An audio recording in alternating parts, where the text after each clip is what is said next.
Okay, back at it.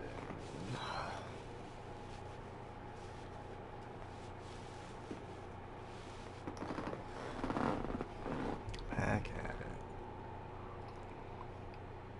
it. This is just for me. Hold myself more accountable and finish reading. I want to read more books. That's all there is to it.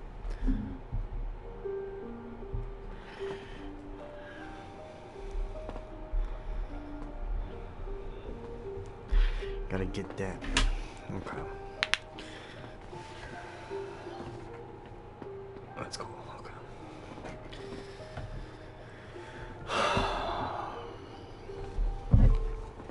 Almost done with this chapter. Got like 10 pages left. Whoa. You're getting a little too loud. I can hear you. There we go. Alright.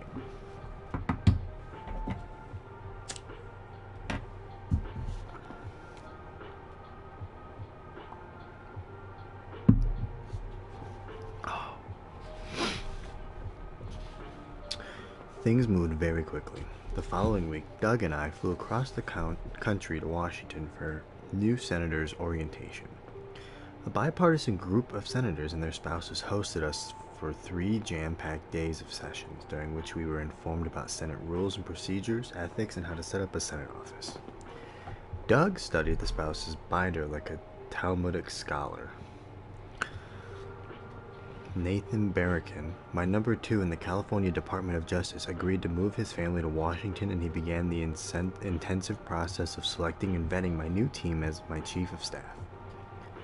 We had only the period between Election Day and New Year's to build the office virtually from scratch, poring over some 5,000 resumes to fill a host of positions from policy to constituent relations to communications, correspondence, and more. I don't like this fucking lame-ass music.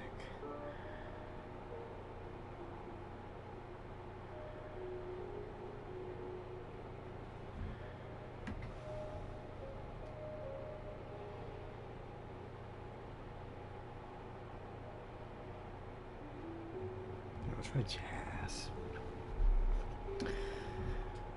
Hiring a diverse staff was important to me: veterans, women, people of color. I wanted my staff in Washington and our state offices to reflect the people we represent.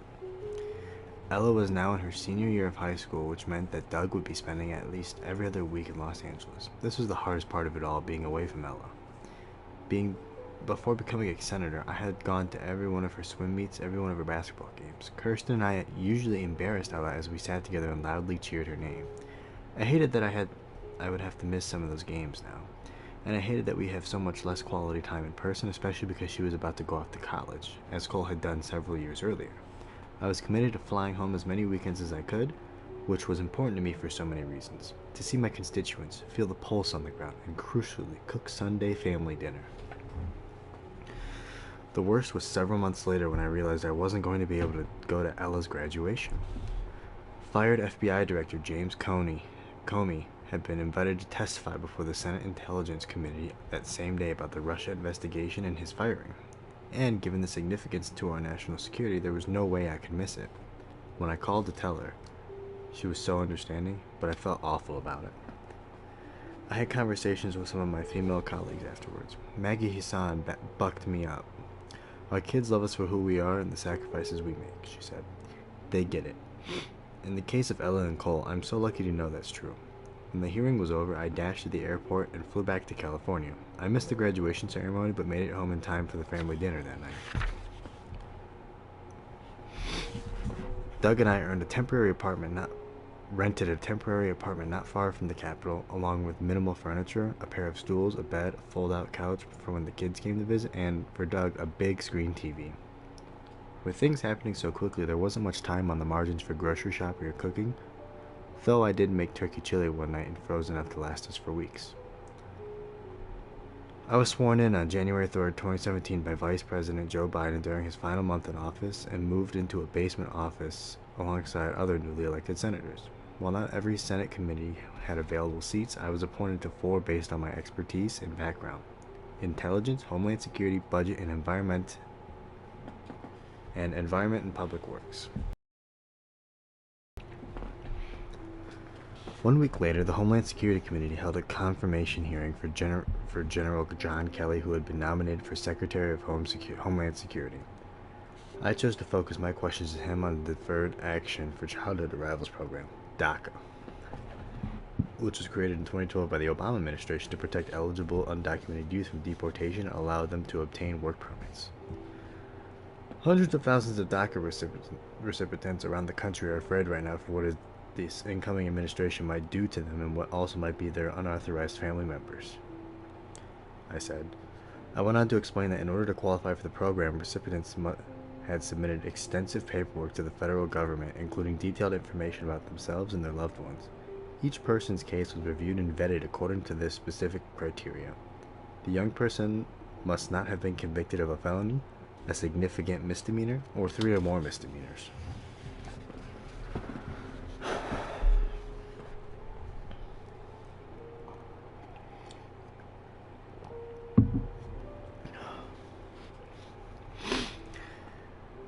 They must not have been deemed a threat to public safety or national security. They had to be in school or have already earned a high school diploma or certificate, or be honorably discharged from the armed forces. They had to provide proof of identity, proof of time and admission in the United States, proof of school completion or military status, and biometric information. Only if they cleared this extensive vetting would they get DACA status. In addition, when they applied, the Department of Homeland Security, DHS, assured that it would follow its long-standing practice not to use their information for law enforcement purposes except in very limited circumstances.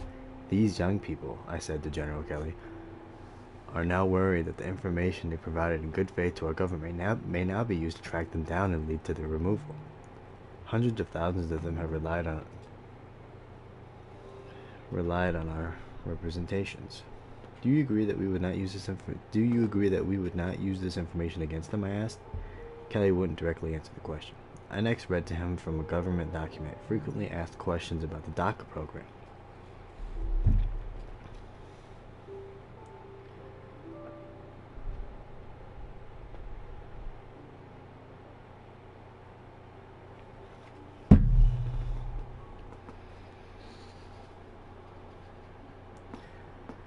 There was a question that asked, if my case is referred to ICE, U.S. Immigration and Customs Enforcement, for immigration enforcement purposes, or if I received NTA notice to appear, will information related to my family members and guardians be referred to ICE for immigration enforcement purposes? The answer to the question in a government document was no. Are you willing to maintain that policy? I asked. Again, Kelly deflected. I pressed harder. Do you intend to use the limited law enforcement resources of DHS to remove DACA recipients from the country? Once again, he refused to answer the question directly. Would you agree that the state and local law enforcement agencies are uniquely situated to protect the public safety of their own communities? I would agree, he said. Are you aware that state and local law enforcement leaders across the country have publicly stated that they depend on the cooperation of immigrant communities to prosecute criminal activity and come forward as witnesses to a crime? I've read that. And are you aware that when the government has applied indiscriminate immigration sweeps, many local law enforcement agencies have been concerned and have complained that there has been a decrease in immigrants reporting crimes against themselves and others? I was not aware of that. Will you make it your priority to become aware of the impact on immigrant communities in terms of their reluctance to report crimes against themselves, their family members, or others when they are concerned that DHS may direct sweeps against entire immigrant communities? You have my commitment. I'll get briefed on this. Again, I'll fall back on, really, the law will guide me, if confirmed, in everything I do. That wasn't enough.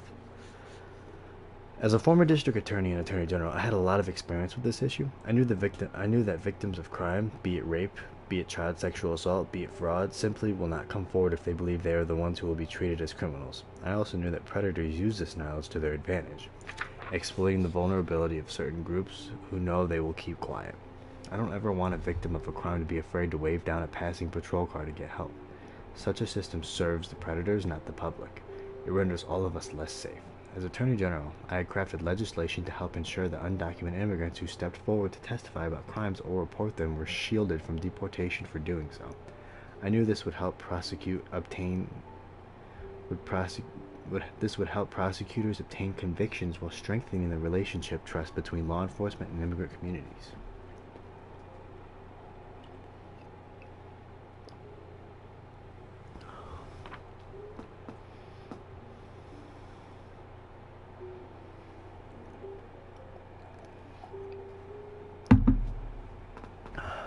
In the end, I voted against John Kelly's confirmation and pressed my colleagues to do the same. He wasn't prepared to keep the nation's promises, and I wasn't prepared to put him in charge of them. Whether he ever got briefed on the consequences of indiscriminate immigration enforcement, I will never know. What I do know is the first 100 days of the administration, immigration arrests increased by more than 37%. The administration chose to make all unauthorized immigrants a priority for deportation, regardless of whether they were otherwise law-abiding members of the community. Arrests of undocumented immigrants with no criminal record nearly doubled. The policies have had far-reaching consequences for children. As the Center for American Progress documented, ICE officials raided a meatpacking plant in Tennessee where they arrested 97 workers. It was one of the largest workplace raids in 10 years. All told, 160 children had a parent arrested in the raid. The next day, 20% of the Latinx students in a nearby county were absent from school as parents feared that they or their children would be arrested as well. In 2016, a quarter of all kids in the United States under the age of 5 lived in immigrant families. These children have had to live in the grip of fear that at any moment their parents could be abruptly taken away from them. Children of immigrants who also face a new kind of torment. Teachers around the country have reported spikes in bullying that echoes the administration's rhetoric. Kids are being taunted by other kids, told that they will be deported, told their parents will be deported, told they should go back to where they came from. The words from one prominent, powerful bully have been mimicked and adopted at the rallying cry of bullies everywhere. Of course, it's not just the children of immigrants who are affected. According to the Migration Policy Institute, for example, at least 20% of early childhood educators are immigrants. Immigrants also represent a large percentage of people working in the early child care industry, and those numbers have tripled over the past 2 decades. These caregivers, primarily women, nurture millions of children each and every day. The risks to their safety and security in this country due to overboard immigration enforcement are a risk to us all, and this cannot be overlooked.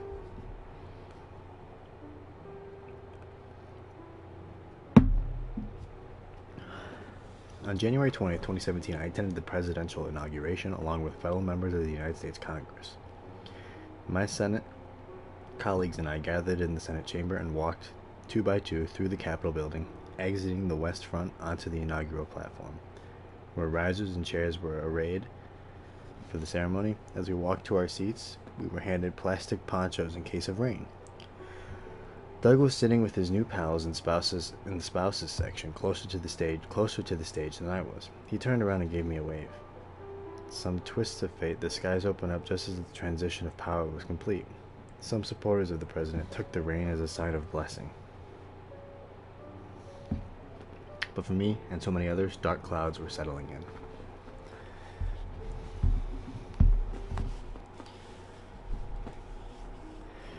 Renewal, it turned out, decided to reveal itself the next day. In the run-up to Inauguration Day, activists had planned a women's march in cities all across the country. But given the organic, decentralized way the march had come together, sparked by a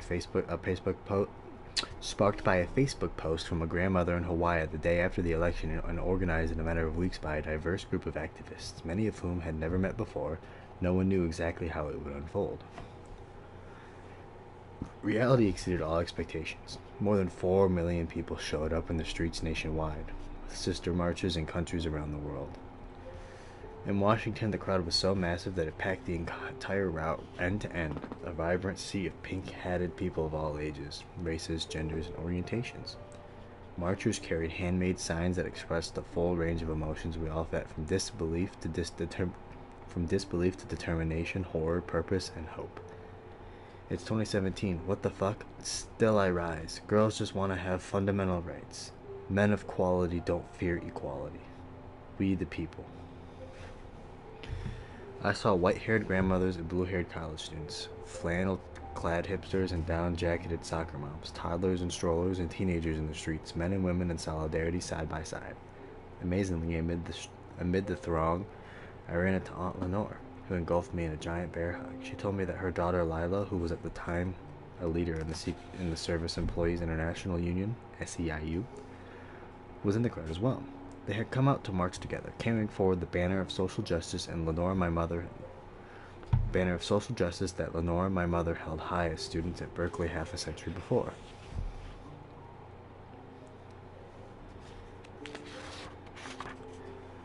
I had been asked to speak, and as I climbed up to the stage, I was overwhelmed by the size and spirit of the crowd stretching out before me as far as I could see. There were so many people that cellular networks had gone down, yet the energy was electric. No one could move, but everyone seemed to understand that the march was a glimpse of a new kind of coalition whose true strength had yet to be tested. Even if you are not sitting in the White House, even if you are not a member of the United States Congress, even if you don't run a big corporate super PAC, you have the power. And we the people have the power, I told the marchers, and there is nothing more powerful than a group of determined sisters, marching alongside with their partners and their determined sons and brothers and fathers, standing up for what we know is right. I talked about women's issues, at least what I see as women's issues: the economy, national security, healthcare, education, criminal justice reform, climate change. I said that if you are a woman who is an immigrant and you don't want your family torn apart, you know that immigration reform is a woman's issue. I said that if you are a woman who is working off student loans, you know that the crushing burden of student debt is a woman's issue. I said that if you are a black mother trying to raise a son, you know that Black Lives Matter is a woman's issue. If you are a woman, period, you know we deserve a country with equal pay and access to healthcare, including a safe and legal abortion protected as a fundamental and constitutional right. I affirmed that together we are powerful and we cannot be written off. A few days later, Doug and I were in our new apartment in D.C. eating dinner on stools at our kitchen counter when breaking news cut across the television. The president had signed an executive order banning travel to the United States from 7 Muslim-majority countries: Iraq, Iran, Libya, Somalia, Sudan, Syria, and Yemen, for a period of 90 days.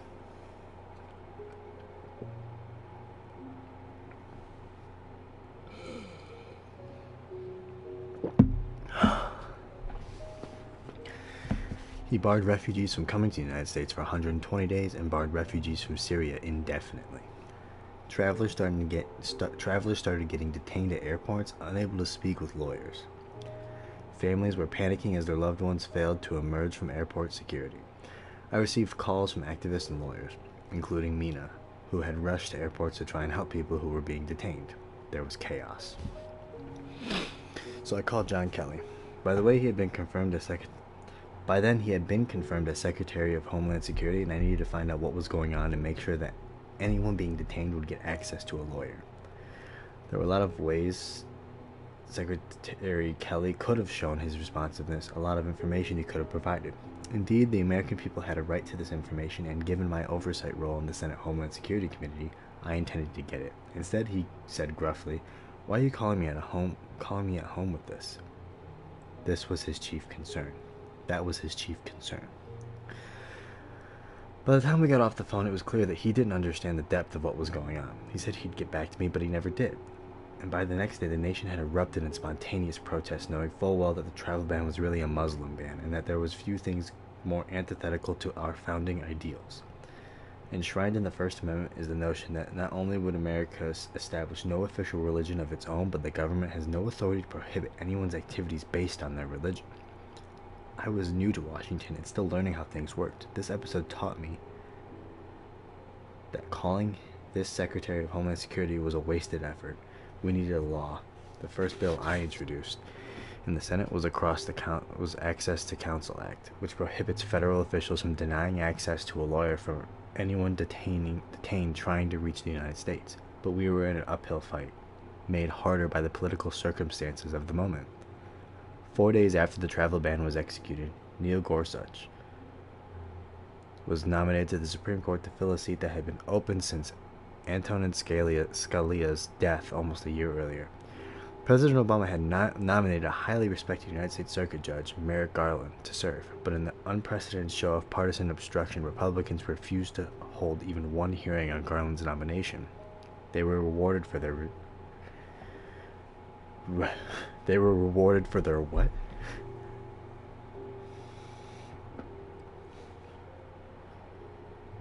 I need to see this word. This isn't a real word.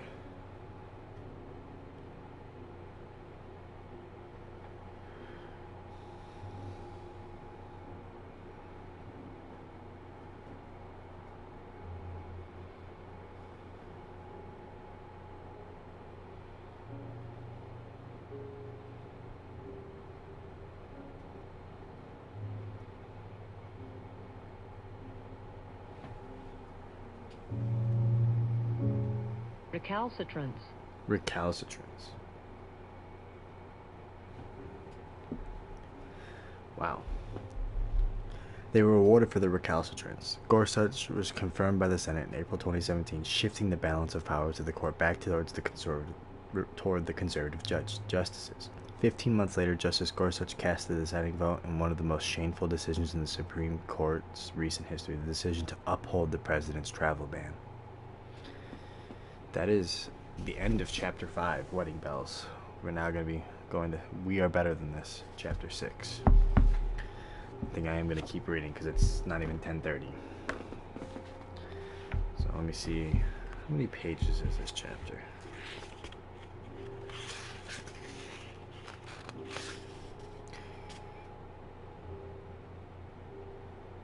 Oh no, that was I Say We Fight was Chapter 5. Wedding Bells was Chapter 4. Oops.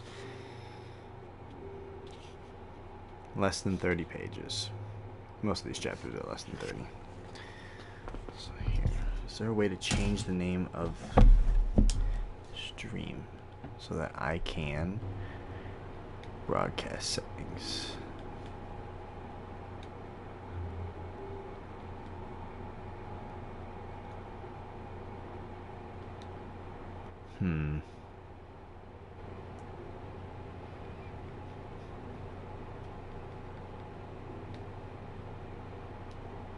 Okay, I'll come back so that it's not confusing and it says Chapter 6.